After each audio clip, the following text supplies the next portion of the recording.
Did you know that the letter J in Danish is a sneaky little one? In Danish, J doesn't sound like the English J at all. Instead, it has this soft, almost Y-like sound, J. For example, the Danish word for yes, ja, sounds more like it's spelled with a Y, ja.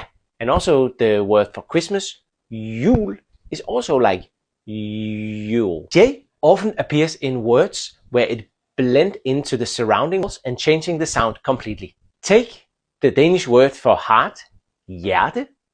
Because of the J, the H is not pronounced, and it is almost like this roller coaster sound.